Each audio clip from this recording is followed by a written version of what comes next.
This is 7 News at 4:30.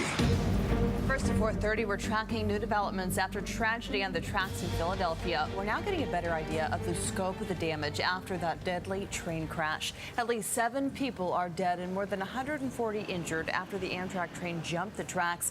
The train was on the way to New York City at the time of the accident.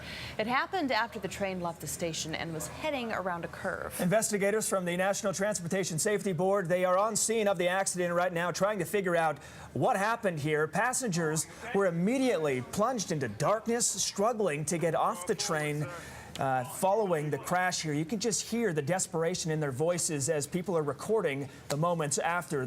They say that the train's cars shook violently as people and luggage flew around inside the train cars just seconds before a sudden stop. Those who could help others escaped the wreck, kicking out windows, forcing open doors. Hospital officials say most of those injured are being treated for burns as well as broken bones. These are images that are really hard to look at, and the Federal Railroad Administration says Amtrak inspected tracks in Philadelphia just hours before the deadly derailment and found no defects. But federal investigators say the train was going more than 100 miles an hour just before the crash. It happened as the train entered a curve where the speed limit is only 50. Authorities will still be looking at a number of evidence as they try to pinpoint the exact cause of that derailment. Philadelphia's mayor said the train equivalent of a black box has been recovered from the wreckage. It's kind of like the flight data recorder. He also said the train conductor was injured in the crash and received medical treatment. Investigators are now looking at factors including track signals, the train's operation, and the conductor's actions as they try to piece together exactly what went wrong.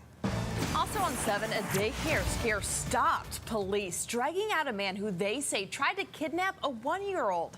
And today that suspect appeared in court. Officers say the man burst into the daycare unannounced. Yeah, pretty scary stuff. Witnesses say he grabbed a child and then tried to take off. And today we learned more about a possible motive. 7's Kelly O'Hara live in Somerville with what we know. Kelly. Yeah, good afternoon. Earlier in court, prosecutors say that this man allegedly broke into the daycare to try to get some cash to go back to his native Brazil. And on him, when he allegedly broke into that daycare, was a 12-inch knife. Covered in cuts and bloodied bruises, a shaking Sandro Corbelli walks handcuffed into a Somerville courtroom. The Brazilian man is accused of breaking into this daycare Tuesday morning and trying to snatch a kid for cash. Mr. Corbelli burst into a daycare, struck one of the individuals associated with that daycare in the face. He made a statement that he's a terrorist, he just needs to get money. He then took hold of 2 different children. One of whom was still in his hands that he was bear hugging when police arrived on scene. No one was hurt, though. Police tell 7 News a 38-year-old allegedly tried to grab an officer's gun when police were making this arrest. Family tells 7 News they don't know what caused their cousin to snap. I'm really sorry about everything that happened.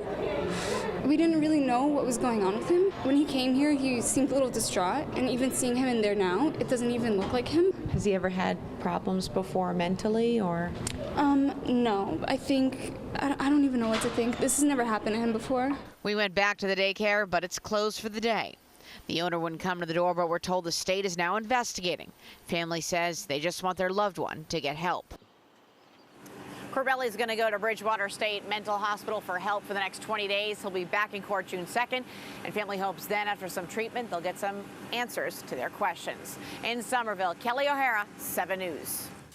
New at 4:30, a fuel leak causing some plane problems at Logan Airport. Crews here doing some cleanup. JetBlue says one of their planes had a leak onto the tarmac. They say the plane was empty at the time. That leak is contained, and as you see there, is being cleaned up. Also today, transit police officers arresting this man wanted for a sexual offense against a child. Now, Andrew Pike here was seen loitering around the MBTA's downtown crossing station when police questioned him. He originally gave a fake name and date of birth. Now, Pike will also be charged with being a fugitive from justice.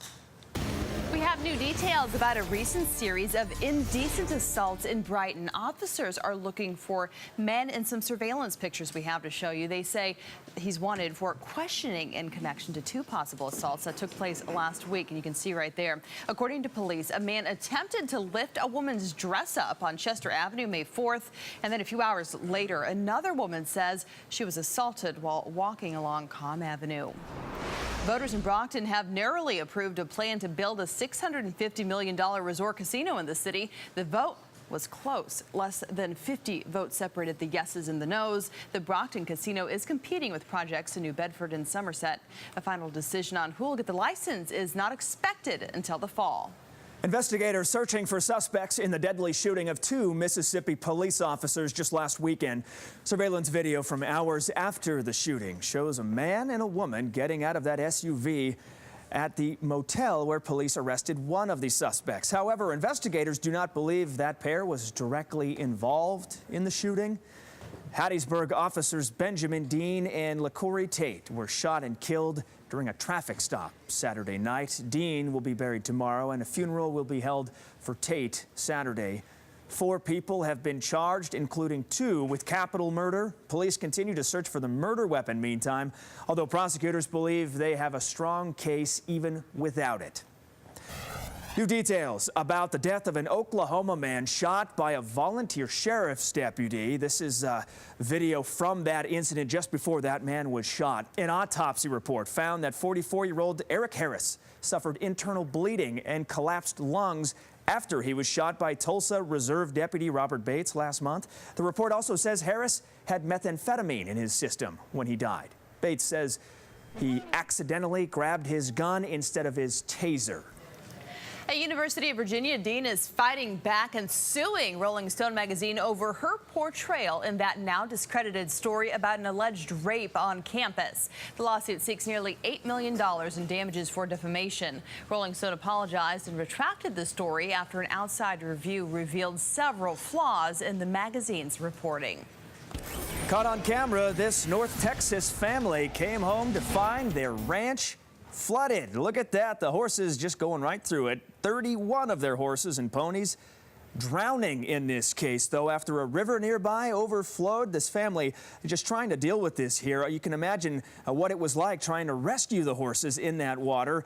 They sprang into action. This was a daring rescue here. They rode over a mile in up to 4 feet of water here to save all of the other horses, as well as what they could do with their ranch. And an 11-foot, 400-pound alligator caused some traffic trouble in South Texas. The reptile was reportedly trying to cross the road and was found in the middle of a 4-lane roadway. The game warden was called out to the scene, and he made the decision to shoot it. Officials said it is not uncommon to see alligators in the road in South Texas.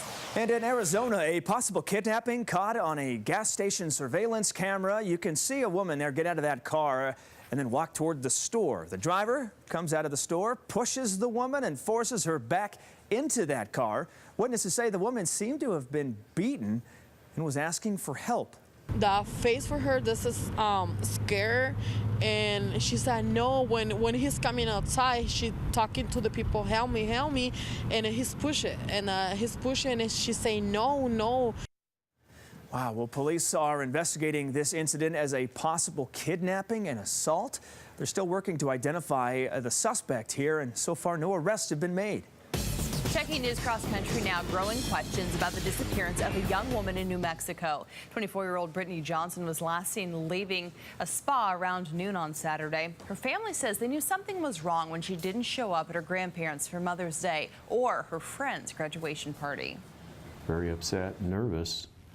Don't understand. It's just not like her at all not to be in touch. I mean, she lives on her phone. Investigators issued an endangered missing person alert, citing the disappearance as high risk. Well, he's not old enough to drink, but 19-year-old Brandon Paulin will be running the town of Indian Head, Maryland. That makes him the youngest elected mayor in the state's history. And many are hoping his age may actually help turn the town around. 7's Nancy Chen explains. It's very close-knit, and everybody kind of watches out for each other. But many neighbors in Indian Head, Maryland say it's also a town that needs change. And that's where Brandon Paulin comes in. Hey, Brandon. Congratulations, buddy. Thank you. Today's a big day, huh?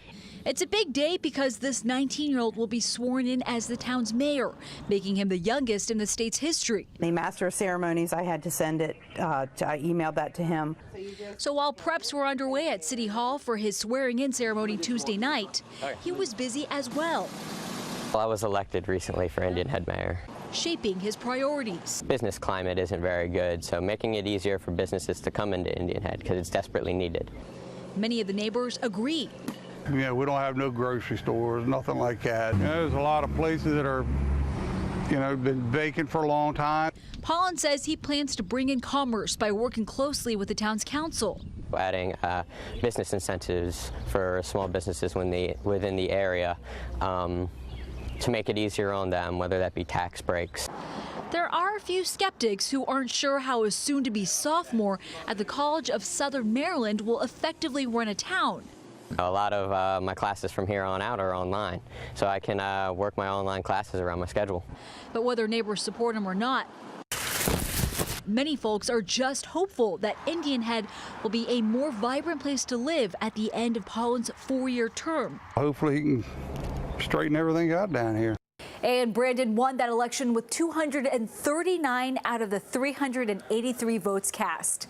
In the newsroom, Nancy Chen, 7 News. And still ahead, a Mother's Day melee. Fists fly inside a crowded Red Lobster. Attackers hurling a high chair across the restaurant. Also ahead, why Floyd Mayweather and Manny Pacquiao both scored a knockout win for their big fight. And new at 5, laughing with Letterman Bill Clinton opening up about his wife's latest run for the White House. And backing Brady, the Pats QB getting some additional support across the league after his Deflategate suspension. We'll have details coming up right here on 7 News.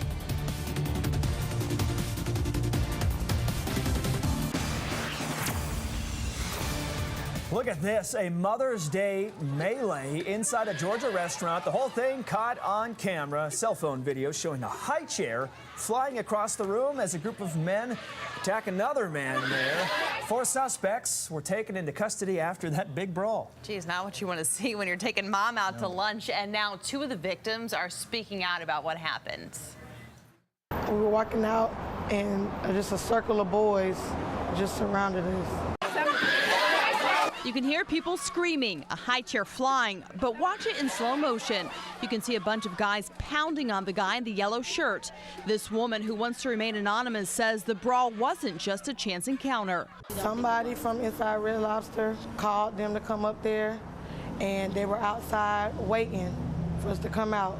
This is the bloody yellow shirt the targeted guy was wearing. He was carrying a 14-month-old child in his arms when he was approached. But when the unidentified woman's father, a retired soldier, tried to block the blows, he and his son were also attacked.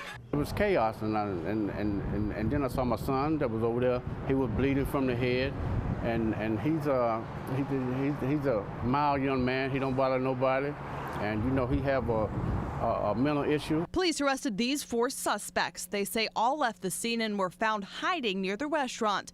They are Artis Coppins, Corey Turner, Edward Merritt, and Tommy Mullins.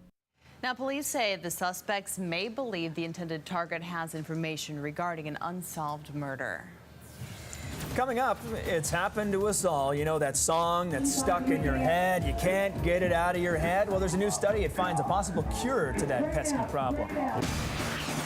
So picture this, your face on the front of a Lay's potato chip bag. As part of a promotion, the company is offering customers the chance to upload their favorite summertime picture. The first 10,000 customers to do it will get their own bag of Lay's with the photo printed on it. That's kind of neat, right? Is it it depends on what the flavor is, I guess. I mean, well, probably classic. I don't know. I probably wouldn't want to be on the bag of something that didn't taste very good. Yeah, like sour cream and onion in your face right there. Well, that's good. You're the face of bad breath. You don't like sour cream and onion? I do, but gives you bad breath. Don't want to be the face of bad breath. Well, I'm glad that you don't eat it before you sit next to me. I like it. I don't know. Well, it's an interesting idea, Pete. You have a favorite?